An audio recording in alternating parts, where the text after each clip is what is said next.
Imagine you are dead. You walk up to God's reception desk, they tally your karma there, and find that your good deeds are more than your bad deeds. So God is happy with you and He blesses you. You are reborn in the house of Mukesh Ambani. You start your journey at his hospital Kokila. You have a room in his house Antila. And you live a life Jingala. Would you like it? Of course you would. Tell Toastmasters, that's how stories are told in the world of religion. You know how this same story would be told in the world of science? Let me show you. Abhishek, imagine you are dead. Alright? Now tell me, is there God? Is there life after that? Do you become a ghost or perhaps a witch? Research. Now don't be mad at me. I have nothing against religion. In fact, truth be told, I feel proud to be a Jain. It has given me a community and an identity. I just feel that we tell a lot of religious stories and not enough science stories. Let me do a quick survey here, alright? This way I will also have audience interaction in my speech. Guwahati, please note. Tell me all the religious stories that come to your mind. Any religion-based stories. Anything. Mahabharata, Ramayana, that is more popular in India across regions of Jesus and Buddha. Jesus rising from the dead. Right? So we know a lot of religious stories. Now tell me any science stories that you can remember. The famous ones. Apple, polygon mutants. Fair. Marie Curie, radioactive. Right, she died. Stephen Hawking. Stephen Hawking, the history one of on the time. chair. So the thing is, we know a lot of religious stories from different countries, like even the Greek gods, the Roman gods. But for science stories, we know only the popular ones. A couple of them, perhaps like Thomas Edison's bulb. In this bag, I have something that can change this. Now there are no prizes, but can you guess what is it? Books. Right, it's a book. It's a short history of nearly everything by Bill Bryson. I know this book looks fat, but so do I. That doesn't mean you don't give either of us a chance. Let me tell you why this book and more importantly stories from science are important. Imagine this now. For billions and billions of years, our entire universe was a dull, soulless golem of absolutely nothing. Eons later, in what can only be described as sheer good luck, a unique set of circumstances happened.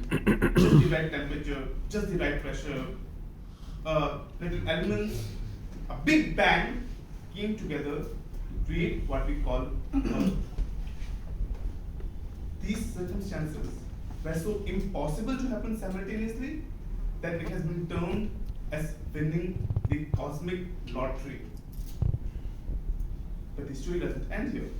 Billions and billions of years later, another set of unique circumstances happened. Again, just the right temperature, just the right pressure, proteins, oxygen, a lot of evolution happened and man appeared on Earth. Again, these circumstances were so unique and impossible to happen that it has been termed as winning the evolutionary lottery. The surprising thing is that these lotteries are not even the most fascinating part of the story. Here's the fascinating part. These men who appeared billions and billions of years later and had clearly never seen all of this happening still managed to somehow find some shred of evidences, somehow connect the dots and retell the entire story. Not only that, we also found a cure for malaria.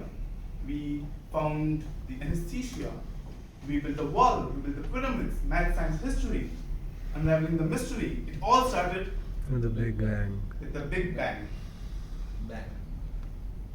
How did men who never existed for billions and billions of years manage to achieve so much in just a few centuries? Now tell me if that isn't a story worth knowing. If you think it is, here's a chance.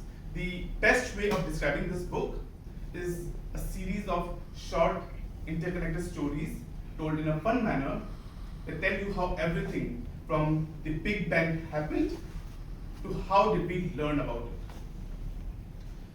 You can think of it as a summary of everything worthwhile that was invented, discovered, or came into being, told in a fun manner.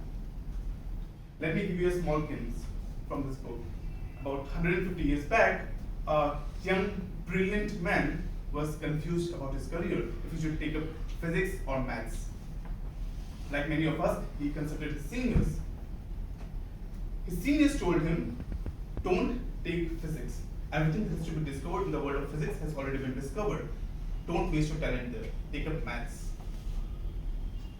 The problem was, this young man loved physics. So he followed his gut and took up physics. Of course, for the first decade of his career, he achieved nothing. But the second decade saw an explosion, and he discovered an entire universe in the world of physics that mankind never even knew existed. He discovered quantum mechanics. Any idea what I'm talking about? Albert Einstein. Einstein. Max Planck. And he was awarded the Nobel Prize in Physics for his work on quantum mechanics that was later studied by Albert Einstein and Stephen Hawking, yet still remains unsolved till date. Now tell me if that isn't the type of story that you would like to tell your kids, or perhaps even yourself. Karun, I have never smoked weed in my life. Trust me, true story. I did. But I sure know how it must feel like, because every story you read in this book gives you a high. If you feel inspired to read this book, I am willing to give it away for free. But there's a catch. WhatsApp me your names. I will put all of them in a bowl and do a lottery. If your name comes up, this book is yours. Well. Over to you.